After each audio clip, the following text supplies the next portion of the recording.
This is actually sick. Hello, everybody, and welcome to the channel. So this is the new jungle planet biome, and I've got to be honest, guys, this is freaking great. Like, obviously, this ties in with the Viper Commandos war bond. So we've got thematic weapons, thematic armor, thematic player titles, and now a thematic jungle planet you can go and fight on. And I've got to say, the best thing about this is when you come across stalker layers, and I think they've actually increased the rate of which they spawn on these planets, or rather on this planet. There's only one planet with this biome playable at the moment on the bug front. It's like Predator. It's like they come rushing at you through the jungle. It's like, oh my god, I'm there with a flamer, I'm trying to kill them. It's insane. You guys can see the footage of this in the background. We've got a lot of stuff to cover in this video though, but honestly, this biome is great, and this is definitely what the game needed. I mean, you can like blow the trees up as well. It's just incredible. So good. So where is the review bomb cape? Now, this was actually teased ages ago. You guys remember the PSN drama? Yep, we've all been through that. We're not going to go over it again. But Helldivers were going to include a review bomb cape. And this is a mock-up that was made by a community member over on, I believe, over on Reddit this was made. But basically, we've got a bit of info here. So the Helldivers 2 Direct confirms the review bomb cape is very real and complete, but Arrowhead is waiting for the right time to drop it. This was taken from Johan responding to a user over on X. Hey, how are those review bomb capes coming along? I haven't heard anything since the incident about them and was wondering if they were still in the pipeline. And Johan says, right, it's done on our end, but we want to find the right time to release it. The question is, when are they and how are they going to release this? I mean, I suppose the irony of all of this is all they actually needed to do was release this cape as a reward for connecting your PSN account all those months ago, and there would have been no PSN drama. In fact, that was probably the way to do it, because it would have incentivized people actually going for the, I guess the, it wouldn't have been mandatory. It would have just been like a, I guess it is mandatory in some ways, because you're going, hey, you can get this free item if you just link your account. And I think most people would have done that, and that would have been fine. Problem is, of course, no, they tried to force it on everybody who had a Steam account of the game. And yeah, I said I wouldn't go over it, so I'm not going to go over it again. But the good news is this cape is coming. The question is, how are they going to add it to the game? Now, it would be funny if this was added and you could only get it through linking your PSN account. That would be actually comedy gold, but that would cause a massive amount of drama. So do not do that, Arrowhead. And Sony, do not make them do that. Just don't do that. It just needs to be given to us, really. It just needs to just be there. Like, just give it us. I think that's the simple, safe way to do this.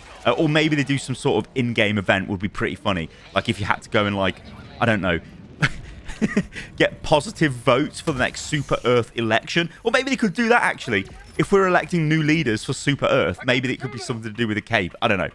Interesting stuff. But you guys let me know in the comments below how you would actually add this to the game. Like, how would you give this cape to the players? Yeah, so remember the spear was fixed. It's actually broken, and it's broken worse than it's ever been. So Twinbeard over on Discord said this. Good morning, soldier.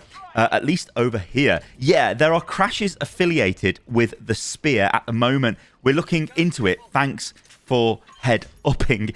So basically, the spear can crash the game, which isn't ideal because the spear, well, a lot of people are using it because it's been buffed, and it's been buffed and it's been fixed. So the lock-on is way more reliable now. But then, recently, it actually got fixed, well, the other day, at the start of this week, to actually go back to locking on to destructible objects, you know, and bug holes and factories and all of that stuff. So, yeah, it made it really stronger, and people wanted to use it, and now it crashes the game. It's typical Arrowhead. It's like, yeah, we fixed something, but actually it's got worse and it's broke. So we're still waiting for a fix for this. Hopefully, it will come soon. I do have some good news, though. Yeah, Super Earth has... well, we can now have pet fish. Good news. The bill to temporarily grant pet fish authorization to Class C citizens and above has passed. Submit the relevant forms along with your proposed patriotic fish name to your local democracy officer. So this is great news, especially if you want a fish tank on your destroyer, which actually this is what they should do. Given that they're tweeting this out and adding this to, I guess, the law, you should be able to buy fish tanks for the ship. I mean, come on. I'm a Class C citizen. Okay, maybe we're like Class D citizens or something. I don't know. Right, this is Joel, and this is Gakrux, or Gakrux, however the hell you want to pronounce this. It is the jungle biome, and it's especially funny because this has got a defense campaign on it. And we've actually got a campaign on other planets that we really need to finish for the major order. But Joel's like, no, the people need the jungle. The people need to live that predator fantasy out. So I'm giving them the jungle. This is the description for the planet. Tall, gnarled trees flourish across the surface of this forested world. Sunlight filters past dangling vines to the saturated undergrowth below. So yeah, you guys can see this, and you've been seeing this in the background of this video. This is a sick biome, and this is one of the main things the game needs. If you guys remember, a while ago, I don't actually have a screenshot of this anymore, and they've actually deleted the polls from the Discord. They put a poll up on Discord with a bunch of questions that was like, actually, I guess I could have pulled it out of my old video, but I'm a terrible YouTuber, so I'm not going to do that. So just take my word for it. But basically, they asked a bunch of questions, and the one that was the most upvoted was, the questions were basically, what do you want added to the game? It was new biomes, new maps, new things to fight on, and I think this is a good start. Now, obviously, I would really like stuff like built-up areas. I think that would be fantastic, like street-to-street fighting. I think that would be incredible with the automatons, actually. But that kind of thing would be, like, honestly, that would be sick. Things like underground bunkers and bases, different styles of objectives. You know, it would be nice if we actually had maps that you started, I guess, at the start of, let's say, the dungeon, and then you moved through it and fought a boss at the end, and it was complete. That would be quite funky, that would, instead of the overworld maps that we've got now. I still really like those maps, don't get me wrong, but I think it would be nice to throw some of them. Like, imagine having to, like, go into a bug nest and destroy, like, a bug queen or something. That would be, like, sick. Or going into, like, an automaton underground bunker to disable, like, a power source or something. That would be fantastic, right? So maybe that stuff will come in the future. But like I said, that's all, like, it's not really wishful thinking. It's, like, thinking a bit too far ahead. We've got to be realistic.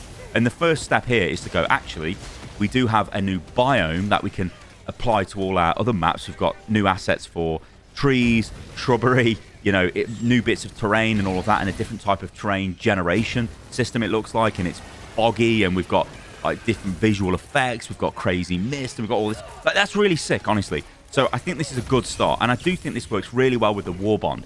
Like, really, really well. Now, of course, they couldn't do this with other Warbonds, because when you look at the Polar Patriots, for example, we already had polar maps, right? We already had maps in winter wastelands and tundra and all of that stuff. So you couldn't really, I guess, add that to the Warbond. So this makes sense, right? So maybe this is something we'll get in the future. You know, if we get, like, a fire-centric one, maybe we get, like, a more extreme version of Hellmire for that Warbond, which probably would be not great. Although, I guess we've already had a fire Warbond. But who knows? This is good news, though, guys. I'm really enjoying this. It really changes up the way the game plays as well. I think the bugs are fantastic in the jungle as well, because you do feel like you're in the deepest, darkest jungle, and everything is trying to kill you, and it is just awesome. It's a great job, guys. This is fantastic.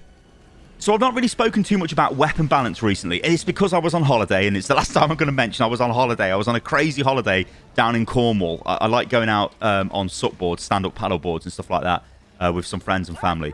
And yeah, it was good fun, but it meant I missed the launch of the massive patch, and I missed, like, all the launch of the Warbond stuff. So I'm kind of only just getting up to speed with the way weapon balance has been changed in the game.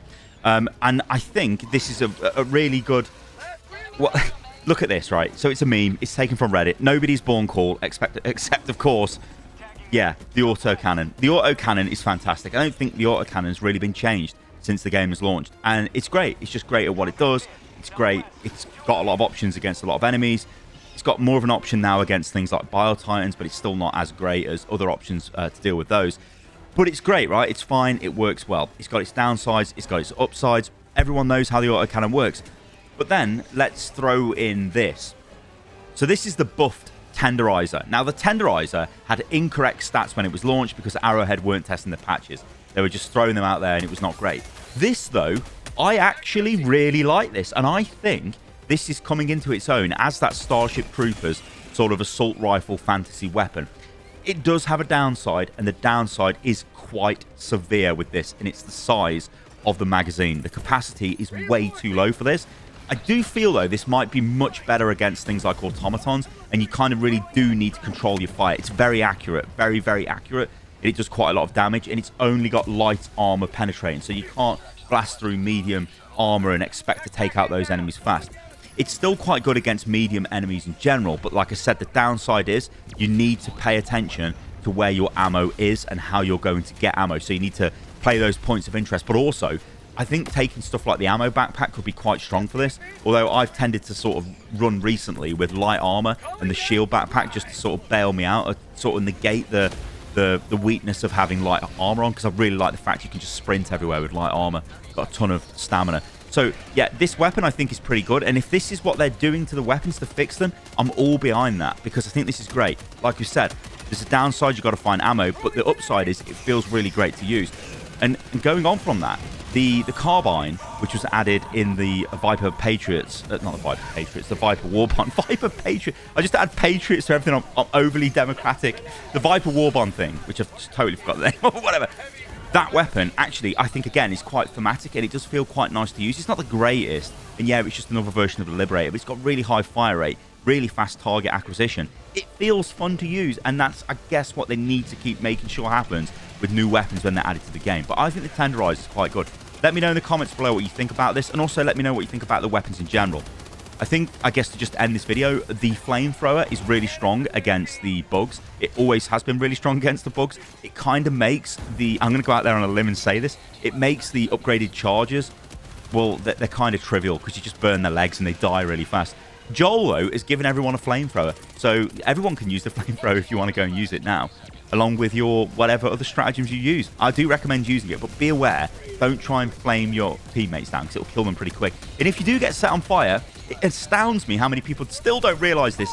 Please dive. Do not try and stim yourself. Just dive. If you're diving, it gets rid of the burning effect. You can even dive through flames as well. You'll take a bit of damage, but you won't get the damage over time effect. So yeah, just roll. Duck and roll. Duck and roll. Get the flames out. All right, guys. Thanks for watching the video. I hope you enjoyed that. If you did, let me know what you think about all of this in the comments below. And yeah, I'll catch you lovely lot on the next video. See you soon.